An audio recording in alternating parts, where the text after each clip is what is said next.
எச்சரிக்கையுடன் கூடிய வேண்டுகோளை விடுத்திருக்கிறோம். கண்டனத்துடன் கூடிய வேண்டுகோளை வைத்திருக்கிறோம். இந்திய அளவில் இதனை முற்றாக கைவிட வேண்டும்.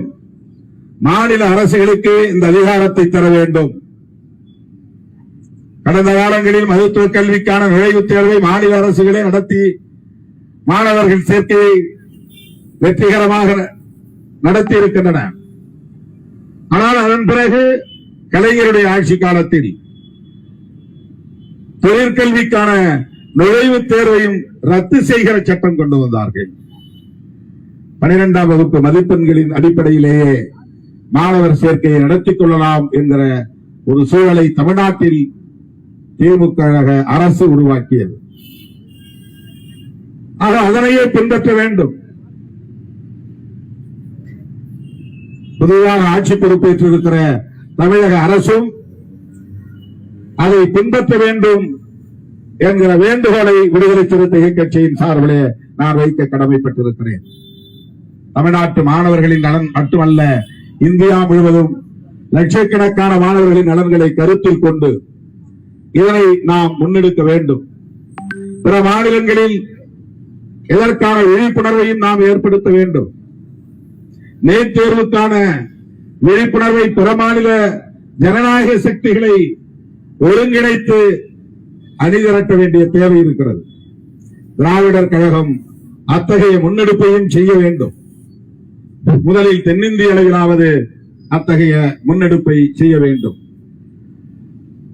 அகில இந்திய அளவில் இதுபோன்ற முற்போக்கான கருத்துக்களை முன்வைப்பதற்கும் மக்கள் நலன் சார்ந்த போராட்டங்களை முன்னெடுப்பதற்கும் தமிழ்நாடு வழிகாட்டும் மாநிலமாக இருந்து வருகிறது.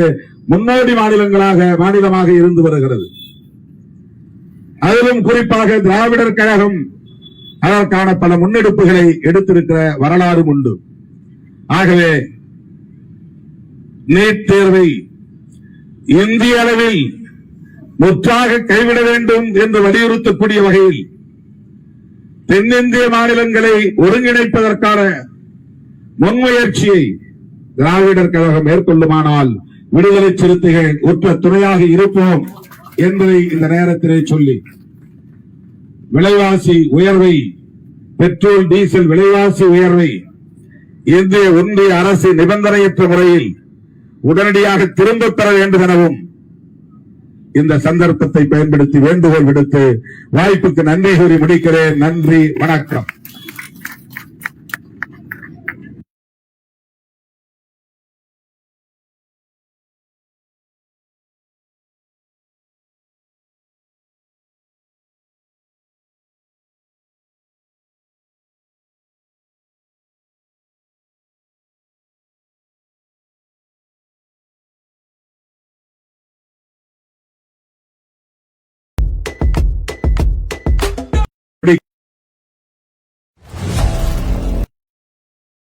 முழுமையாக இந்தியா முழுவதும் 22 லட்சம் மாணவர்கள் எழுதிய தேர்வை ரத்து செய்துவிட்டது.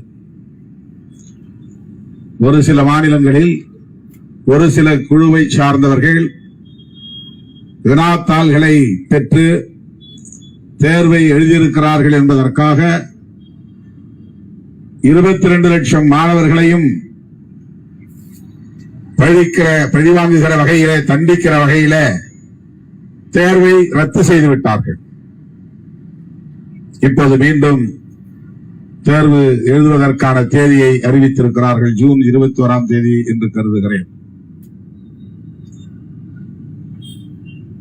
இதுபோன்ற முறைகேடுகள் நடக்கும் என்பதை முன்கூட்டியே நாம் சுட்டிக்காட்டியிருக்கிறோம். தமிழ்நாட்டில்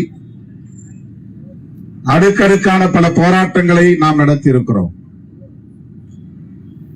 அரியலூர் மாவட்டத்தை சார்ந்த குழுமூர் கிராமத்தை சார்ந்த தங்கை அனிதா பள்ளி கல்வியில் 12ஆம் வகுப்பில் மிகப்பெரிய அளவிலே மதிப்பெண்களை பெற்ற ஒரு மாணவியாக இருந்தும் நீட் தேர்விலே அவரால் வெற்றி கொள்ள முடியவில்லை, தேர்ச்சி பெற முடியவில்லை. அதனால் மனமுடைந்து அவர் தன்னைத்தானே மாய்த்துக் கொள்ளும் நிலைக்கு, மன அழுத்தத்திற்கு ஆளானார். நாடே திரும்பி பார்க்கக்கூடிய வகையில் அந்த துயரம் நடந்தேறியது. அனிதாவை இன்றைக்கும் நாம் நினைவு கூர்ந்து வருகிறோம். அனிதாவை தொடர்ந்து பலர் அப்படி தன்னைத்தானே மாய்த்துக் கொண்டார்கள். தமிழ்நாட்டில் மட்டுமல்ல, பிற மாநிலங்களிலும் அது நடந்தது. ஆனால் தமிழ்நாட்டு ஊடகங்களில் அந்த செய்தி பெரிய அளவிலே இடம்பெறவில்லை. ஆக நீட் தேர்வு 11ஆம் வகுப்பு 12ஆம் வகுப்பு பாடத்திட்டங்களுக்கு எந்த முக்கியத்துவத்தையும் அளிக்கவில்லை. 11ஆம் வகுப்பு மாணவர்கள் 11ஆம் வகுப்பு பாடங்களை படிக்காமலேயே 12ஆம் வகுப்பு பாடங்களை படிக்காமலேயே தனியார் பயிற்சி நிறுவனங்களுக்கு போய் லட்சக்கணக்கிலே பணம் கட்டி அவர்கள் தருகிற வினாக்களை கொண்டு அந்த வினாக்களுக்கான விடைகளை தேடுகிற வகையில் பயிற்சி கல்விதான் பெற்றார்கள். பாடத்திட்ட கல்வியை பெறவில்லை. சிலபஸ் கிடையாது. ஆக கோச்சிங் சென்டர் தான் முக்கியத்துவம் பெற்றது. சிபிஎஸ்இ பாடத்திட்டமோ அல்லது ஸ்டேட் போர்டு பாடத்திட்டமோ 11ஆம் வகுப்பு 12ஆம் வகுப்பு பாடத்திட்டங்களுக்கு மதிப்பில்லை. அந்த பொதுத் தேர்வுகளை அவர்கள் பெறுகிற மதிப்பெண்களுக்கு மதிப்பில்லை. 1200க்கு 1150 வரையில் எடுத்தாலும் அதற்கு மதிப்பில்லை. அந்த அளவுக்கு நீட் தேர்வு 12ஆம் வகுப்பு பொதுத் தேர்வை மதிப்பில்லாததாக மாற்றிவிட்டது. ஏராளமான பள்ளிகளில் 11ஆம் வகுப்பை பாடத்தை நடத்தாமலேயே 12ஆம் வகுப்பு பாடத்தை நடத்த தொடங்கினார்கள். 2 ஆண்டுகளுக்கு 12ஆம் வகுப்பு பாடம். அப்போதெல்லாம் நீட் கோச்சிங் சென்டர் வராமல் இருந்தது. நீட் தேர்வுக்கான பயிற்சி என்கிற முறையிலே பாட வகுப்புகளை நடத்த தொடங்கினார்கள். இது இந்தியா முழுவதும் ஒரு மனநோய் போல மாணவ செல்வங்களிடம் பரவிவிட்டது. இன்றைக்கு இந்தியாவிலேயே நீட் தேர்வுக்கான பயிற்சி நிறுவனங்கள் அதிகம் இருக்கிற மாநிலம் ராஜஸ்தான். அதிலும் அங்கே உள்ள கோட்டா என்கிற ஒரு நகரம். தெருவுக்கு தெரு நீட் தேர்வு பயிற்சி நிறுவனங்கள் உருவாகிவிட்டன. இன்றைக்கு தமிழகத்திலும் அப்படி ஏராளமான கோச்சிங் சென்டர்ஸ் பயிற்சி நிறுவனங்கள் உருவாகி இருக்கின்றன. ஆக ஒட்டுமொத்தத்தில் வணிக நிறுவனங்களாக மாறிவிட்டன. மாணவ செல்வங்கள் கல்வியை கற்றுக்கொள்ள வேண்டும் என்பதை விட வினாக்களுக்கு விடை எழுதுகிற பயிற்சியை பெற்றுக் கொள்ள வேண்டும். அது ஒரு பயிற்சி முறையாகத்தான் இருந்தது. அது ஒரு கற்றல் முறையாக இல்லை. அது ஒரு எஜுகேட்டிவ் ப்ராசஸ் ஆக இல்லை. வெறுமன கோச்சிங் ப்ராசஸ் ஆகத்தான் இருந்தது.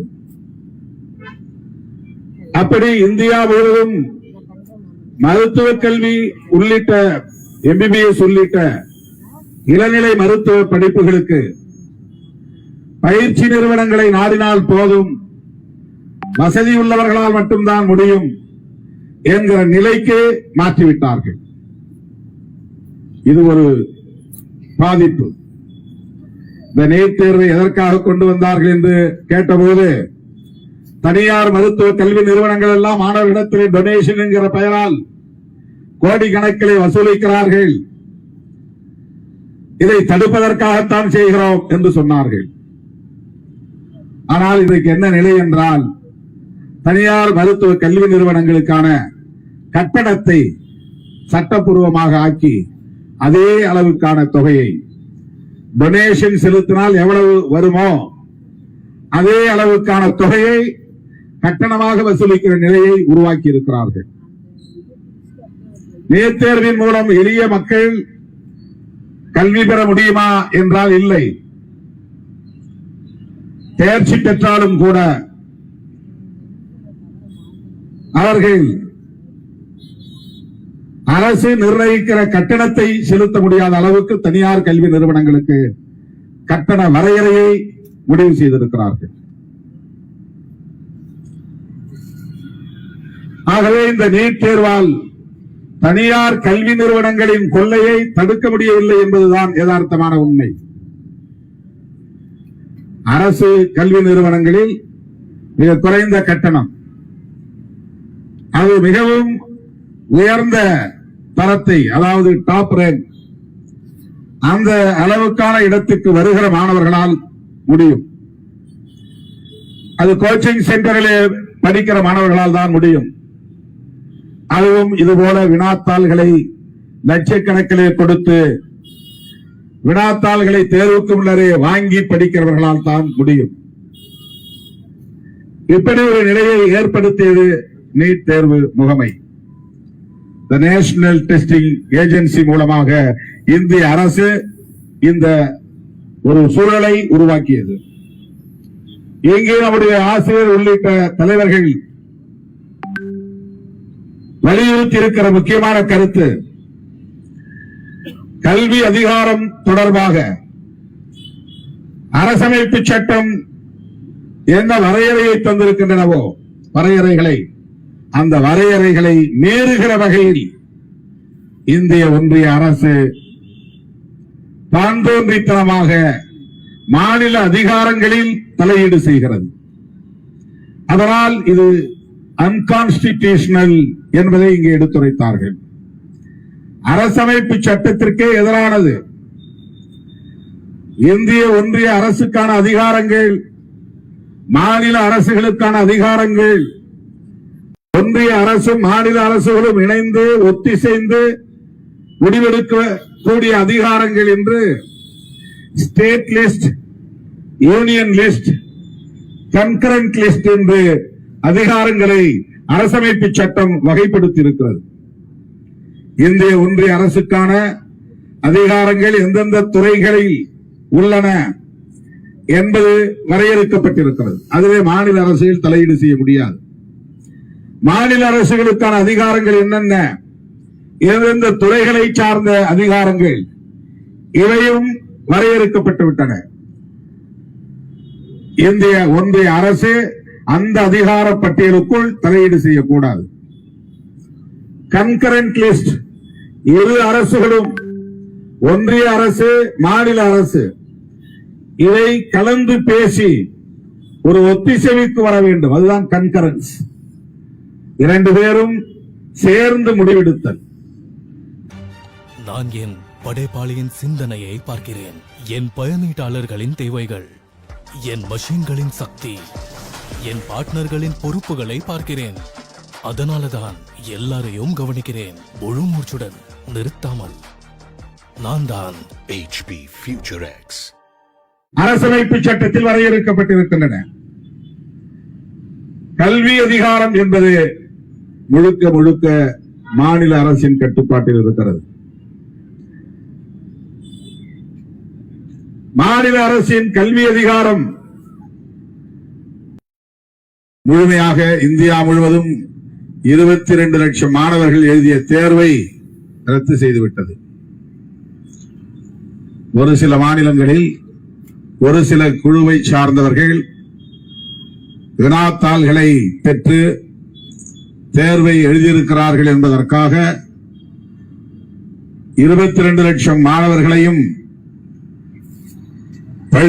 பழிவாங்குகிற வகையிலே, தண்டிக்கிற வகையிலே தேர்வை ரத்து செய்துவிட்டார்கள். இப்போது மீண்டும் தேர்வு எழுதுவதற்கான தேதியை அறிவித்திருக்கிறார்கள். ஜூன் 21ஆம் தேதி என்று கருதுகிறேன். இதுபோன்ற முறைகேடுகள் நடக்கும் என்பதை முன்கூட்டியே நாம் சுட்டிக்காட்டியிருக்கிறோம். தமிழ்நாட்டில் அடுக்கடுக்கான பல போராட்டங்களை நாம் நடத்தியிருக்கிறோம். அரியலூர் மாவட்டத்தை சார்ந்த குழுமூர் கிராமத்தை சார்ந்த தங்கை அனிதா பள்ளி கல்வியில் 12ஆம் வகுப்பில் மிகப்பெரிய அளவிலே மதிப்பெண்களை பெற்ற ஒரு மாணவியாக இருந்தும் நீட் தேர்விலே அவரால் வெற்றி கொள்ள முடியவில்லை, தேர்ச்சி பெற முடியவில்லை. அதனால் மனமுடைந்து அவர் தன்னைத்தானே மாய்த்துக் கொள்ளும் நிலைக்கு, மன அழுத்தத்திற்கு ஆளானார். நாடே திரும்பி பார்க்கக்கூடிய வகையில் அந்த துயரம் நடந்தேறியது. அனிதாவை இன்றைக்கும் நாம் நினைவு கூர்ந்து வருகிறோம். அனிதாவை தொடர்ந்து பலர் அப்படி தன்னைத்தானே மாய்த்துக் கொண்டார்கள். தமிழ்நாட்டில் மட்டுமல்ல, பிற மாநிலங்களிலும் அது நடந்தது. ஆனால் தமிழ்நாட்டு ஊடகங்களில் அந்த செய்தி பெரிய அளவிலே இடம்பெறவில்லை. ஆக நீட் தேர்வு 11ஆம் வகுப்பு 12ஆம் வகுப்பு பாடத்திட்டங்களுக்கு எந்த முக்கியத்துவத்தையும் அளிக்கவில்லை. 11ஆம் வகுப்பு மாணவர்கள் 11ஆம் வகுப்பு பாடங்களை படிக்காமலேயே 12ஆம் வகுப்பு பாடங்களை படிக்காமலேயே தனியார் பயிற்சி நிறுவனங்களுக்கு போய் லட்சக்கணக்கிலே பணம் கட்டி அவர்கள் தருகிற வினாக்களை கொண்டு அந்த வினாக்களுக்கான விடைகளை தேடுகிற வகையில் பயிற்சி கல்விதான் பெற்றார்கள். பாடத்திட்ட கல்வியை பெறவில்லை. சிலபஸ் கிடையாது. ஆக கோச்சிங் சென்டர் தான் முக்கியத்துவம் பெற்றது. சிபிஎஸ்இ பாடத்திட்டமோ அல்லது ஸ்டேட் போர்டு பாடத்திட்டமோ 11ஆம் வகுப்பு 12ஆம் வகுப்பு பாடத்திட்டங்களுக்கு மதிப்பில்லை. அந்த பொதுத் தேர்வுகளை அவர்கள் பெறுகிற மதிப்பெண்களுக்கு மதிப்பில்லை. 1200க்கு 1150 வரையில் எடுத்தாலும் அதற்கு மதிப்பில்லை. அந்த அளவுக்கு நீட் தேர்வு 12ஆம் வகுப்பு பொதுத் தேர்வை மதிப்பில்லாததாக மாற்றிவிட்டது. ஏராளமான பள்ளிகளில் 11ஆம் வகுப்பை பாடத்தை நடத்தாமலேயே 12ஆம் வகுப்பு பாடத்தை நடத்த தொடங்கினார்கள். 2 ஆண்டுகளுக்கு 12ஆம் வகுப்பு பாடம். அப்போதெல்லாம் நீட் கோச்சிங் சென்டர் வராமல் இருந்தது. நீட் தேர்வுக்கான பயிற்சி என்கிற முறையிலே பாட வகுப்புகளை நடத்த தொடங்கினார்கள். இது இந்தியா முழுவதும் ஒரு மனநோய் போல மாணவ செல்வங்களிடம் பரவிவிட்டது. இன்றைக்கு இந்தியாவிலேயே நீட் தேர்வுக்கான பயிற்சி நிறுவனங்கள் அதிகம் இருக்கிற மாநிலம் ராஜஸ்தான். அதிலும் அங்கே உள்ள கோட்டா என்கிற ஒரு நகரம். தெருவுக்கு தெரு நீட் தேர்வு பயிற்சி நிறுவனங்கள் உருவாகிவிட்டன. இன்றைக்கு தமிழகத்திலும் அப்படி ஏராளமான கோச்சிங் சென்டர்ஸ் பயிற்சி நிறுவனங்கள் உருவாகி இருக்கின்றன. ஆக ஒட்டுமொத்தத்தில் வணிக நிறுவனங்களாக மாறிவிட்டன. மாணவ செல்வங்கள் கல்வியை கற்றுக்கொள்ள வேண்டும் என்பதை விட வினாக்களுக்கு விடை எழுதுகிற பயிற்சியை பெற்றுக்கொள்ள வேண்டும். அது ஒரு பயிற்சி முறையாகத்தான் இருந்தது. அது ஒரு கற்றல் முறையாக இல்லை. அது ஒரு எஜுகேட்டிவ் ப்ராசஸ் ஆக இல்லை. வெறுமன கோச்சிங் ப்ராசஸ் ஆகத்தான் இருந்தது. அப்படி இந்தியா முழுவதும் மருத்துவ கல்வி உள்ளிட்ட MBBS உள்ளிட்ட இளநிலை மருத்துவ படிப்புகளுக்கு பயிற்சி நிறுவனங்களை நாடினால் போதும், வசதி உள்ளவர்களால் மட்டும்தான் முடியும் என்கிற நிலைக்கு மாற்றிவிட்டார்கள். இது ஒரு பாதிப்பு. இந்த நீட் தேர்வை எதற்காக கொண்டு வந்தார்கள் என்று கேட்டபோது, தனியார் மருத்துவ கல்வி நிறுவனங்கள் எல்லாம் மாணவர்களிடத்திலே டொனேஷன் என்கிற பெயரால் கோடிக்கணக்கிலே வசூலிக்கிறார்கள், இதை தடுப்பதற்காகத்தான் செய்கிறோம் என்று சொன்னார்கள். ஆனால் இன்றைக்கு என்ன நிலை என்றால், தனியார் மருத்துவ கல்வி நிறுவனங்களுக்கான கட்டணத்தை சட்டப்பூர்வமாக ஆக்கி அதே அளவுக்கான தொகையை டொனேஷன் செலுத்தினால் எவ்வளவு வருமோ அதே அளவுக்கான தொகையை கட்டணமாக வசூலிக்கிற நிலையை உருவாக்கி இருக்கிறார்கள். நீட் தேர்வின் மூலம் எளிய மக்கள் கல்வி பெற முடியுமா என்றால் இல்லை. தேர்ச்சி பெற்றாலும் கூட அவர்கள் அரசு நிர்ணயிக்கிற கட்டணத்தை செலுத்த முடியாத அளவுக்கு தனியார் கல்வி நிறுவனங்களுக்கு கட்டண வரையறையை முடிவு செய்திருக்கிறார்கள். ஆகவே இந்த நீட் தேர்வால் தனியார் கல்வி நிறுவனங்களின் கொள்ளையை தடுக்க முடியவில்லை என்பதுதான் யதார்த்தமான உண்மை. அரசு கல்வி நிறுவனங்களில் மிக குறைந்த கட்டணம், அது மிகவும் உயர்ந்த தரத்தை, அதாவது டாப் ரேங்க், அந்த அளவுக்கான இடத்துக்கு வருகிற மாணவர்களால் முடியும். அது கோச்சிங் சென்டரிலே படிக்கிற மாணவர்களால் தான் முடியும். அதுவும் இதுபோல வினாத்தாள்களை லட்சக்கணக்கிலே கொடுத்து வினாத்தாள்களை தேர்வுக்கு முன்னரே வாங்கி படிக்கிறவர்களால் தான் முடியும். இப்படி ஒரு நிலையை ஏற்படுத்தியது நீட் தேர்வு முகமை. தி நேஷனல் டெஸ்டிங் ஏஜென்சி மூலமாக இந்திய அரசு இந்த ஒரு சூழலை உருவாக்கியது. இங்கே நம்முடைய ஆசிரியர் உள்ளிட்ட தலைவர்கள் வலியுறுத்தி இருக்கிற முக்கியமான கருத்து, கல்வி அதிகாரம் தொடர்பாக அரசமைப்பு சட்டம் என்ன வரையறையை தந்திருக்கின்றனவோ வரையறைகளை, அந்த வரையறைகளை மீறுகிற வகையில் இந்திய ஒன்றிய அரசு தான் தோன்றித்தனமாக மாநில அதிகாரங்களில் தலையீடு செய்கிறது. அதனால் இது அன்கான்ஸ்டிடியூஷனல் என்பதை இங்கே எடுத்துரைத்தார்கள்.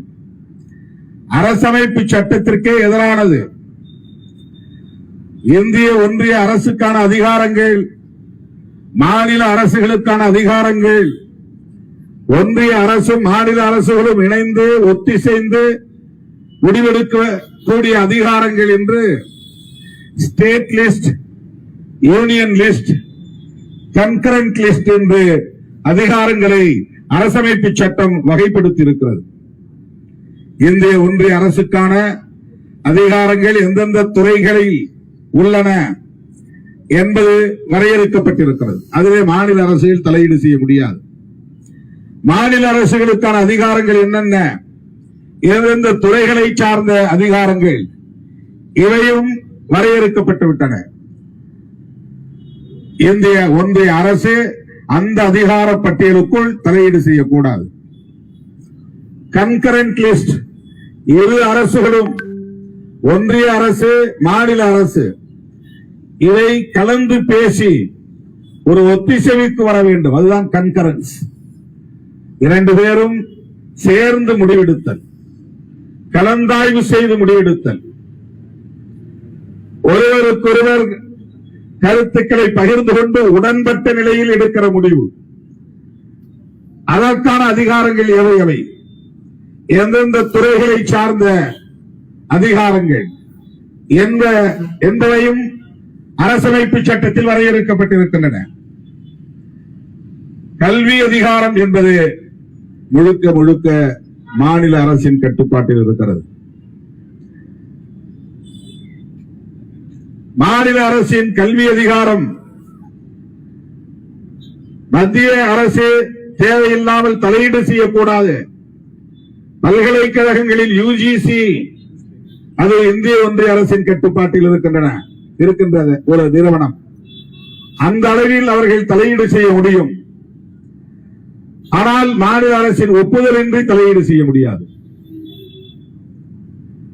மாநில அரசின் ஒப்புதலின்றி தலையீடு செய்ய முடியாது. ஆனால் இவர்கள் தங்களுடைய அதிகாரத்தை பயன்படுத்தி, தமிழ்நாடு அரசு ஏற்கனவே நீட் தேர்வு கூடாது என்று சட்டமன்றத்திலே தீர்மானம் நிறைவேற்றியது மட்டுமில்லாமல் சட்ட மசோதாவை நிறைவேற்றி அனுப்பியும் கூட அதை ஏற்க மறுக்கிறது. இது அன்கான்ஸ்டிடியூஷனல், அரசமைப்பு சட்டத்திற்கு விரோதமானது. ஆகவேதான் நாம் கண்டிக்கிறோம். இன்றைக்கு வினாத்தாள்கள் கசிந்திருப்பதை தர்மேந்திர பிரதான் இந்திய ஒன்றிய அமைச்சர் ஒப்புக்கொண்டிருக்கிறார், ஒப்புதல் வாக்குமூலம் தந்திருக்கிறார். சிபிஐ விசாரணை நடத்துகிறது என்று சொல்லி இருக்கிறார். இது முதல் முறை அல்ல, ஏற்கனவே பல முறை இந்த குற்றச்சாட்டுகள் இருந்தன. 2024 இது தொடர்பான ஒரு விசாரணை நடக்க ஆணையிட்டார்கள், விசாரணை நடத்துவதற்கு ஆணையிட்டார்கள். தமிழ்நாடு அரசு நீட் தேர்வு தொடர்பாக A.K. ராஜன் நீதியரசர் தலைமையில் ஒரு குழுவும் அமைத்தது. இப்படியெல்லாம் நீட் தேர்வுக்கு எதிரான நிலைமைகள் போய்கொண்டிருக்கிற நிலையில்தான் இன்றைக்கு திராவிடர் கழகத்தின் தலைமையில் இந்த ஆர்ப்பாட்டம் ஒருங்கிணைக்கப்பட்டிருக்கிறது. திராவிடர் கழகம் அனைத்து கட்சிகளுக்கும் ஒரு தாய் கழகமாக தமிழகத்தில் இயங்கிக் கொண்டிருக்கிறது என்பதை நாம் அறிவோம். திராவிட இயக்கங்களுக்கு மட்டுமின்றி அனைத்து கட்சிகளுக்கும் வழிகாட்டக்கூடிய ஒரு இயக்கம் என்பதில் யாருக்கும் மாற்று கருத்து இல்லை. அதன் அடிப்படையில் இன்றைக்கு திராவிடர் கழகம் ஒருங்கிணைத்திருக்கிற இந்த ஆர்ப்பாட்டத்தில் அனைத்து கட்சிகளும் நாம் பங்கேற்றிருக்கிறோம். இந்திய ஒன்றிய அரசுக்கு எச்சரிக்கையுடன் கூடிய வேண்டுகோளை விடுத்திருக்கிறோம். கண்டனத்துடன் கூடிய வேண்டுகோளை வைத்திருக்கிறோம். இந்திய அளவில் இதனை முற்றாக கைவிட வேண்டும். மாநில அரசுகளுக்கு இந்த அதிகாரத்தை தர வேண்டும். கடந்த காலங்களில் மருத்துவ கல்விக்கான நுழைவுத் தேர்வை மாநில அரசுகளே நடத்தி மாணவர்கள் சேர்க்கையை வெற்றிகரமாக நடத்தி இருக்கின்றன. ஆனால் அதன் பிறகு கலைஞருடைய ஆட்சி காலத்தில் தொழிற்கல்விக்கான நுழைவுத் தேர்வையும் ரத்து செய்கிற சட்டம் கொண்டு வந்தார்கள். 12ஆம் வகுப்பு மதிப்பெண்களின் அடிப்படையிலேயே மாணவர் சேர்க்கையை நடத்திக் கொள்ளலாம் என்கிற ஒரு சூழலை தமிழ்நாட்டில் திமுக அரசு உருவாக்கியது. ஆக அதனையே பின்பற்ற வேண்டும். புதிதாக ஆட்சி பொறுப்பேற்றிருக்கிற தமிழக அரசும் அதை பின்பற்ற வேண்டும் என்கிற வேண்டுகோளை விடுதலை சிறுத்தைகள் கட்சியின் சார்பிலே நான் வைக்க கடமைப்பட்டிருக்கிறேன். தமிழ்நாட்டு மாணவர்களின் நலன் மட்டுமல்ல, இந்தியா முழுவதும் லட்சக்கணக்கான மாணவர்களின் நலன்களை கருத்தில் கொண்டு இதனை நாம் முன்னெடுக்க வேண்டும். பிற மாநிலங்களில் இதற்கான விழிப்புணர்வையும் நாம் ஏற்படுத்த வேண்டும். நீட் தேர்வுக்கான விழிப்புணர்வை பிற மாநில ஜனநாயக சக்திகளை ஒருங்கிணைத்து அணிதிரட்ட வேண்டிய தேவை இருக்கிறது. திராவிடர் கழகம் அத்தகைய முன்னெடுப்பையும் செய்ய வேண்டும். முதலில் தென்னிந்திய அளவிலாவது அத்தகைய முன்னெடுப்பை செய்ய வேண்டும். அகில இந்திய அளவில் இதுபோன்ற ஒரு போக்கான கருத்துக்களை முன்வைப்பதற்கும் மக்கள் நலன் சார்ந்த போராட்டங்களை முன்னெடுப்பதற்கும் தமிழ்நாடு வழிகாட்டும் மாநிலமாக இருந்து வருகிறது. முன்னோடி மாநிலமாக இருந்து வருகிறது. அதிலும் குறிப்பாக திராவிடர் கழகம் அதற்கான பல முன்னெடுப்புகளை எடுத்திருக்கிற வரலாறு உண்டு. ஆகவே நீட் தேர்வை இந்திய அளவில் முற்றாக கைவிட வேண்டும் என்று வலியுறுத்தக்கூடிய வகையில் தென்னிந்திய மாநிலங்களை ஒருங்கிணைப்பதற்கான முன்முயற்சியை திராவிடர் கழகம் மேற்கொள்ளுமானால் விடுதலை சிறுத்தைகள் உற்ற துணையாக இருப்போம் என்பதை இந்த நேரத்திலே சொல்லி, விலைவாசி உயர்வை, பெட்ரோல் டீசல் விலைவாசி உயர்வை இந்திய ஒன்றிய அரசு நிபந்தனையற்ற முறையில் உடனடியாக திரும்பப் பெற வேண்டும் எனவும் இந்த சந்தர்ப்பத்தை பயன்படுத்தி வேண்டுகோள் விடுத்து வாய்ப்புக்கு நன்றி கூறி முடிக்கிறேன். நன்றி, வணக்கம்.